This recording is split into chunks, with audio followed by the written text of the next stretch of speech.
द्वारिकाधीश की जय। जय जय श्री राधे, जय जय श्री राधे, जय जय श्री राधे।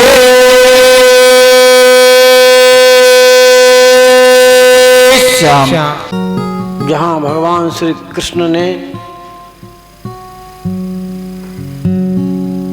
मोहर धारण करके रुक्मिणी जी के सहित पाणी ग्रहण संस्कार किया होगा।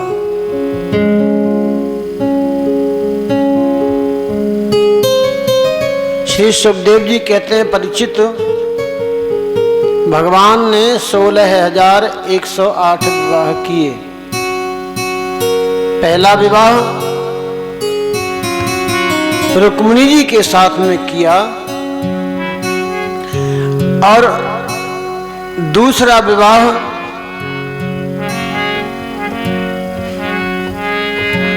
जाम्बवती के साथ में किया और तीसरा विवाह सत्यभामा के साथ में किया।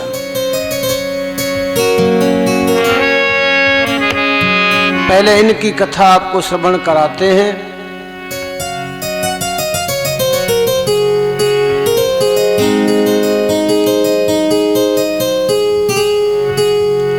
सत्राजित नामक एक यादव द्वारकापुरी में निवास करते हैं।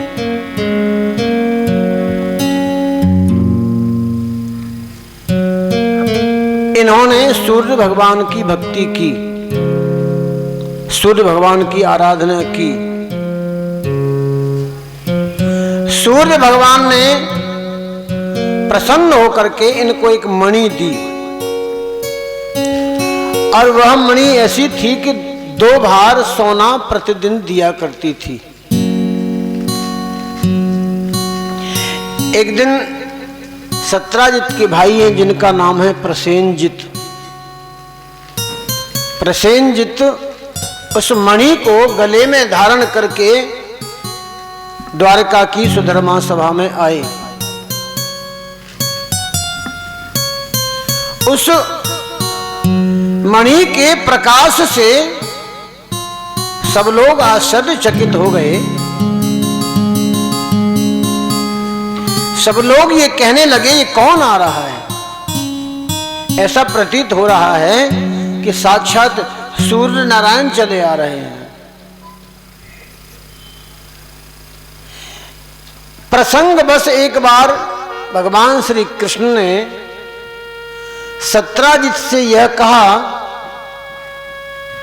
कि यह मणि आप राज खजाने में जमा कर दो, महाराज उग्रसेन को दे दो। परंतु सत्राजित ने भगवान की बात पर कोई ध्यान नहीं किया। एक दिन की बात है, सत्राजित के भाई प्रसेनजित इस मणि को गले में धारण करके और शिकार खेलने के लिए जाते हैं।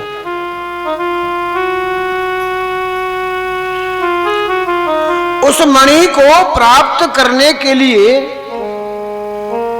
एक सिंह ने घोड़े सहित प्रसेन को मार दिया और मणि को लेकर के सिंह जा रहा है तो आगे एक रीछ ने, रीछ मतलब जाम्बवंत जी ने उस सिंह को मार दिया और मणि को ले लिया और उस मणि को ले जा करके अपनी गुफा में अपने बच्चों को खेलने के लिए दे दिया। प्रसेनजित जब नहीं लौटे, बहुत दिन व्यतीत हो गए, तो सत्राजित ने भगवान श्री कृष्ण के ऊपर दोषारोपण किया कि श्री कृष्ण ने ही मेरे भाई को मारा है। यह समाचार भगवान को मिला तो भगवान गर्गाचार्य जी के पास गए। गुरुदेव, ये झूठा कलंक मुझे क्यों लग रहा है? मैंने तो सत्राजित को मारा नहीं है। गर्गाचार्य जी ने कहा, श्री कृष्ण तुमने चतुर्थी का चंद्रमा देख लिया है, इसलिए तुम्हें ये झूठा कलंक लग रहा है। भगवान ने कुछ सभ्य पुरुषों को अपने साथ में लिया, उस मणि को खोजने के लिए निकले। मार्ग में देखा कि प्रसेन और घोड़ा दोनों मरे पड़े हैं। सिंह के चिन्ह दिखाई दे रहे थे, उन चिन्हों को देखते देखते आगे बढ़े हैं तो देखा एक रीछ के और सिंह के चिन्ह हैं, वहां सिंह मरा पड़ा है। रीछ के चिन्हों को देखते देखते गुफा के समीप पहुंचे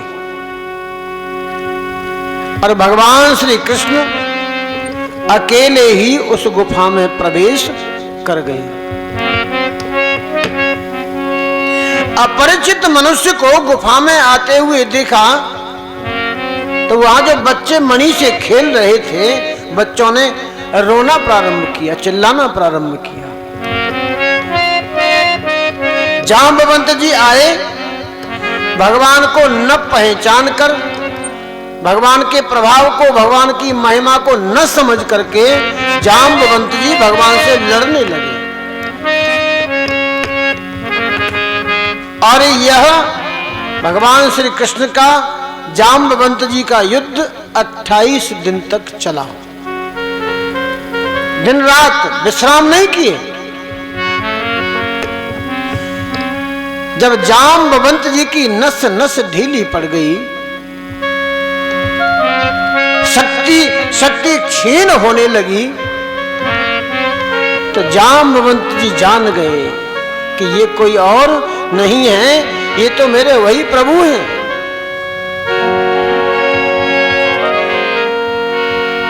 रामावतार में रावण को मार करके भगवान जब अयोध्या लौटे हैं, भगवान को राजगद्दी जब मिली है तो विभीषण ने भक्ति मांगी, सुग्रीव ने भक्ति मांगी, हनुमान ने भक्ति मांगी, अंगद ने भक्ति मांगी। भगवान से जितने भी लोग वहां थे कुछ न कुछ मांग रहे हैं, लेकिन जांबवंत जी मौन बैठे हुए थे। जांबवंत जी ने कुछ नहीं मांगा था। प्रभु श्री राम जी ने जांबवंत जी की ओर देखा, क्या बात है जांबवंत, सब लोग मांग रहे हैं, तुम भी कुछ मांगो ना।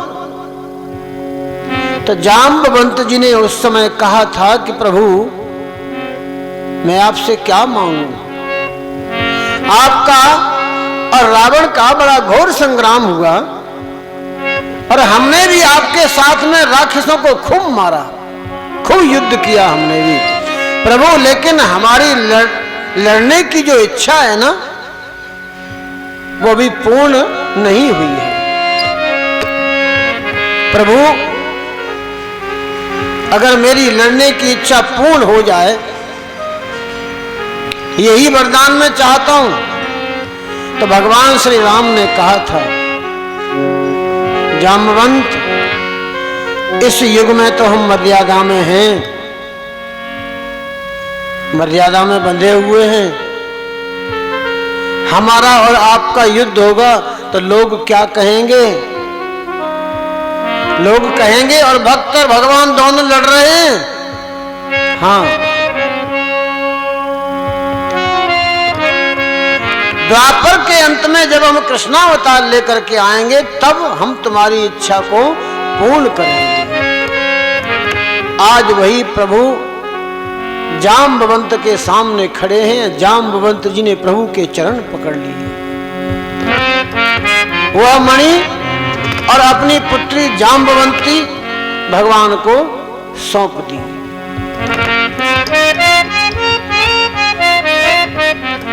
द्वारका में आकर के भगवान ने जांबवंती जी का पानी ग्रहण स्वीकार किया और भरी हुई सभा में सत्राजित को बुला करके पूरा प्रसंग श्रवण कराया और मणि सत्राजित को वापस दे दी गई। सत्राजित मणि को अपने घर तो ले गया, लेकिन बहुत लज्जित हुआ। घर जाकर के उसने विचार किया अपनी पुत्री सत्यभामा और वह मणि दोनों आकर के भगवान को सौंप दी।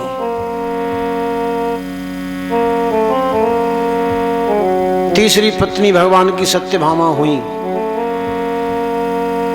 चौथी पत्नी है भगवान की कालिंदी, सूर्यपुत्री यमुना। एक दिन अर्जुन और भगवान श्री कृष्ण जमुना किनारे टहल रहे थे। देखा कि जमुना के भीतर एक कन्या तपस्या कर रही है। भगवान ने भेजा अर्जुन को, अर्जुन देखो जाओ पूछो ये कन्या क्यों तपस्या कर रही है। अर्जुन गए, जाकर के पूछा तुम कौन हो, तुम्हारा नाम क्या है और तपस्या क्यों कर रही हो। तो उस कन्या ने बताया कि मेरा नाम कालिंदी है, मेरे पिताजी का नाम सूर्यदेव है और मैं इसलिए तपस्या कर रही हूं कि श्री कृष्ण मुझे पति रूप में प्राप्त हो जाएं। अर्जुन ने कहा आओ, मेरा रथ खड़ा है, देखो मेरे रथ में बैठे हुए हैं। अर्जुन कालिंदी जी को ले आए और भगवान ने कालिंदी जी का पाणी ग्रहण स्वीकार किया।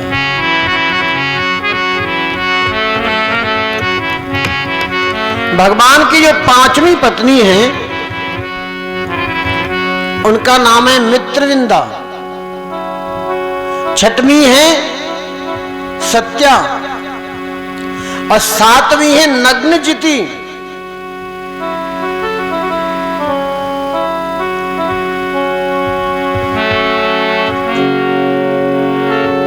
और भगवान का आठवां विवाह हुआ लक्ष्मण के साथ। ये 8 भगवान की पटरानियां हैं। हे सौनक जी, एक राजा जिसका नाम है भौमासुर, भूमि से पैदा होने के कारण उसका नाम पड़ गया भौमासुर। उसने अपने बल का दुरुपयोग किया। जिस राजा के यहां जाता उसकी कन्या का हरण करके ले आता बलपूर्वक। अपने कारागृह में 16,100 कन्याओं को बंदी बना करके रखा हुआ है इसने। सोच रहा है कि 20,000 कन्या जब हो जाएंगी तब एक साथ में पाणी ग्रहण करूंगा।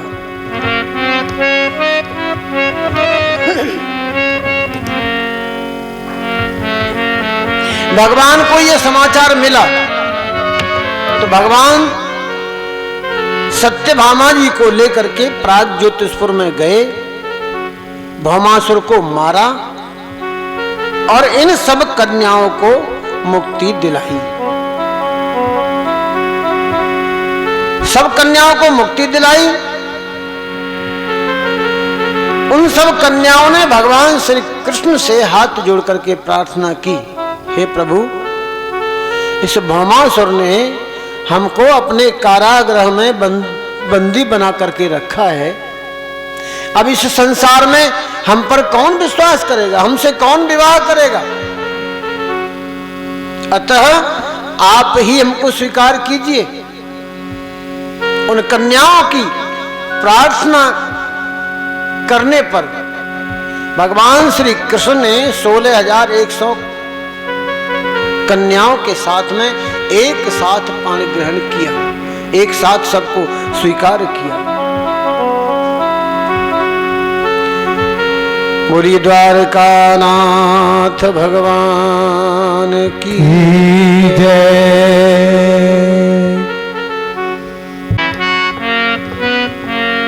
बलराम जी का ब्रज गमन, पौंड्रक और काशीराज का उद्धार, द्विविध बानर का उद्धार और सांब के विवाह का वर्णन श्रवण कराया। श्री सुखदेव जी कह रहे हैं, परीक्षित, नारद जी ने जब सुना कि भौमासुर को मार करके भगवान ने इतनी कन्याओं के साथ में एक साथ विवाह कर लिया है, तो नारद जी का मन बड़ा उत्सुक हुआ यह देखने के लिए कि भगवान इतनी पत्नियों के साथ में कैसे रहते हैं, कैसे निवास करते हैं। श्री नारद जी द्वारिका में आए, सबसे पहले रुक्मिणी जी के महल में पहुंचे। रुक्मिणी जी के महल में पहुंचकर देखा भगवान ने, नारद जी ने, कि भगवान रुक्मिणी जी के साथ में चौसर खेल रहे हैं। अनजान की तरह भगवान ने पूछा, आइए देवर्षि आइए, आप तो समग्र ज्ञान वैराग्य धर्म यश श्री सबसे ऐश्वर्यपूर्ण हैं, हम आपकी क्या सेवा करें। रुक्मिणी जी एक गिलास में दूध लेकर के आई, सोने की कटोरी में लड्डू लेकर के आई, नारद जी को अर्पित किया गया। नारद जी जाम्बवंती जी के महल में गए तो देखा भगवान बच्चों के साथ में खेल रहे हैं। सत्यभामा जी के महल में गए तो देखा कि भगवान स्नान कर रहे हैं।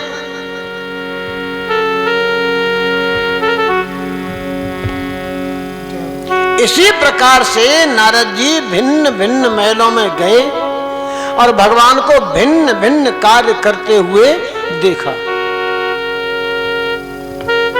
हाथ जोड़ करके नारद जी ने भगवान से कहा, प्रभु जिस काम को आप कर रहे हो ना, ये किसी भोगी के बस की बात नहीं है, इस काम को तो कोई योगी ही कर सकता है। नारद जी ने भगवान को प्रणाम किया। नारद जी महल से बाहर निकले, उसी समय एक दूत आया, आकर के भगवान को प्रणाम किया। उसने कहा, हे भगवान, मैं गयाजी से आया हूं। जरासंध ने अपने यहाँ 20,000 राजाओं को नर बलि देने के लिए बंदी बना रखा है। उन राजाओं ने मुझे माध्यम बना करके आपके पास भेजा है। भगवान श्री कृष्ण ने कहा कि उन राजाओं से जाकर के कह दो कि उनकी रिहाई का प्रयत्न हम शीघ्र से शीघ्र करेंगे। और भगवान द्वारका से चल करके इंद्रप्रस्थ में आए। महाराज युधिष्ठिर के पास आकर के बैठे। महाराज युधिष्ठिर से सलाह करने लगे कि महाराज आप इंद्रप्रस्थ को नई राजधानी बनाना चाहते हो, लेकिन अभी नहीं। क्यों? क्योंकि अभी एक राजा रह गया है, उसको जीतना परम आवश्यक है, तब आप इंद्रप्रस्थ को नई राजधानी बना सकते हो। कौन सा राजा रह गया है? जरासंध। जरासंध को जीतना बहुत ही परम आवश्यक है। भीम, अर्जुन और श्री कृष्ण महाराज युधिष्ठिर से सलाह करके तीनों ही जरासंध के यहां पहुंचे, ब्राह्मण का वेश बना करके। जरासंध प्रतिदिन ब्राह्मणों को दान दिया करते थे। यह भी उस पंक्ति में जाकर के खड़े हो गए। इनकी बारी जब आई है तो इन्होंने कहना प्रारंभ किया, युद्धम नो देहि राजेंद्र, युद्धम नो देहि राजेंद्र, दंड सो यदि मन्यसे।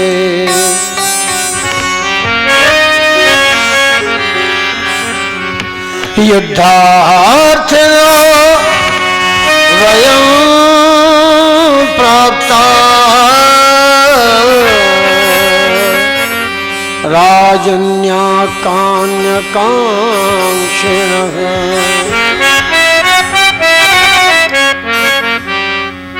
राजन, हम लोग अन्न के भिक्षुक ब्राह्मण नहीं है। अगर हमें देना ही चाहते हो ना तो द्वंद्व युद्ध की भिक्षा दो। देखो, हम लोग ब्राह्मण नहीं है, ब्राह्मण का वेश बना करके आए हैं। हम लोग क्षत्रिय हैं। देखो ये भीमसेन है और ये अर्जुन है और मैं तुम्हारा पुराना शत्रु श्री कृष्ण हूं।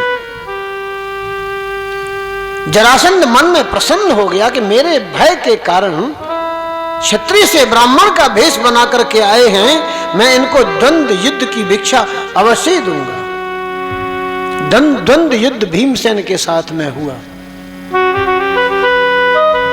भीमसेन के द्वारा जरासंध का उद्धार कराया और वहां से बहुत सा धन लेकर के, बहुत सारा धन लेकर के भगवान इंद्रप्रस्थ आए। 20,000 राजाओं को मुक्ति दिलाई, मुक्त करा दिया। उन राजाओं ने भगवान से प्रार्थना की, प्रभु अब आप हमको अपने चरणों में स्थान दे दो।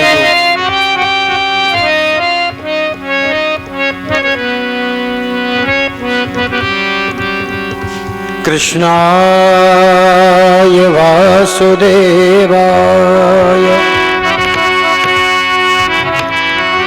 हरये परमात्मने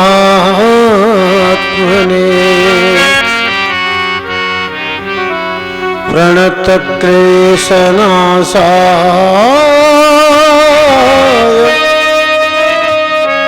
गोविन्दाय नमो नमः।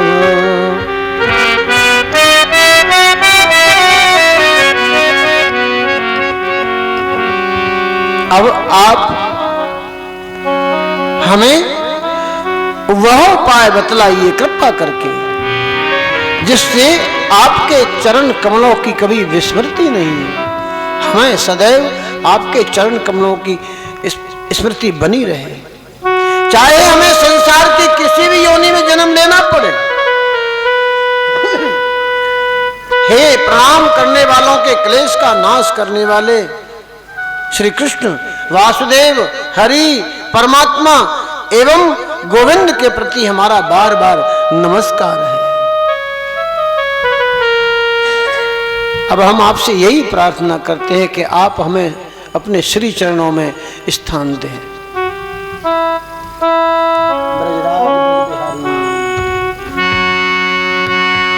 ब्रजराज बिहारी गोपाल बंसी वाले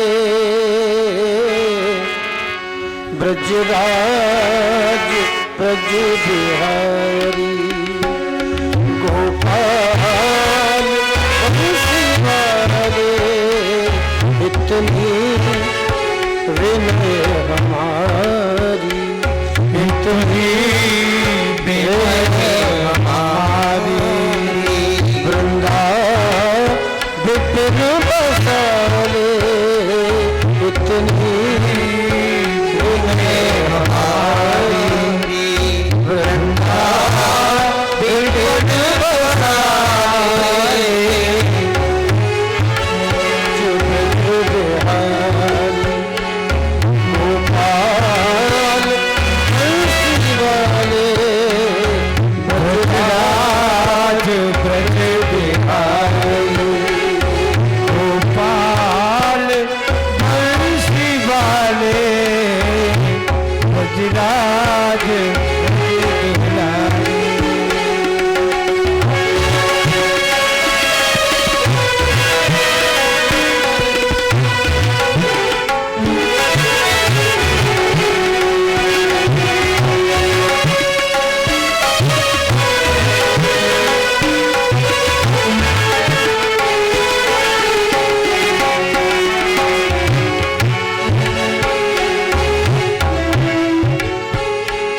कितने दरों पे भटके कितने ही घर बनाए कितने दरों से भटके कितने ही घर बनाए कितने दरों पे भटके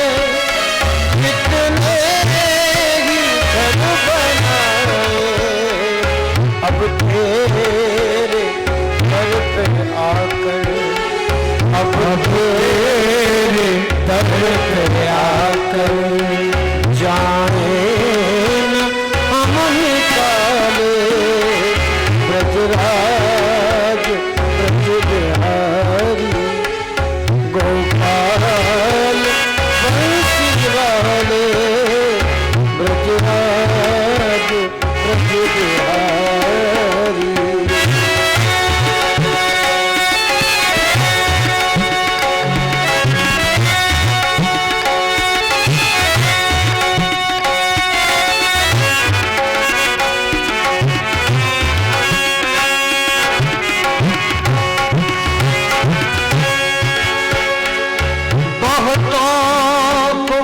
अपना समझा बहुतों के हो लिए हम, बहुतों को अपना समझा बहुतों के हो लिए हम, बहुतों को अपना समझा बहुतों के हो लिए हम।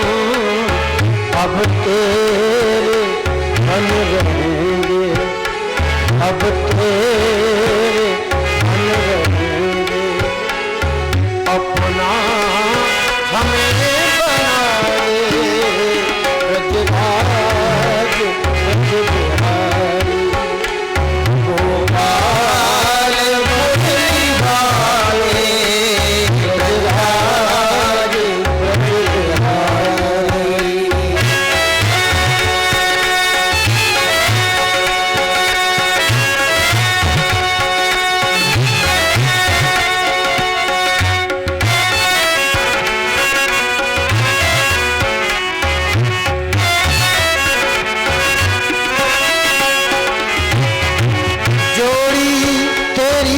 हमारी पहले रची विधाता जोड़ी हमारी तेरी पहले रची विधाता जोड़ी हमारी तेरी पहले रची विधाता।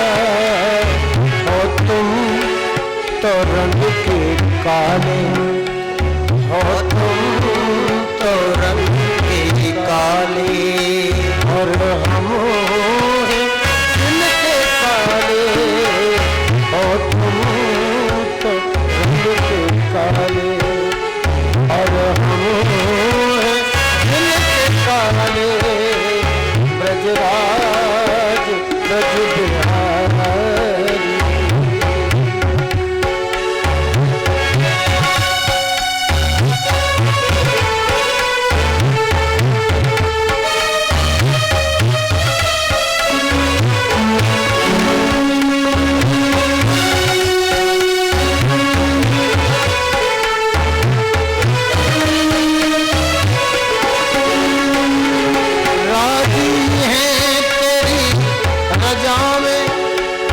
अपनी बने या बिगड़े राजी तेरी रजा में, अपनी बने या बिगड़े नाचेंगे हम तो नटवर, नाचेंगे हम तो नटवर चाहे जैसे हमें नचाले नाचेंगे हम तो नटवर चाहे जैसे हमें नचाले ब्रजराज ब्रजबिहारी।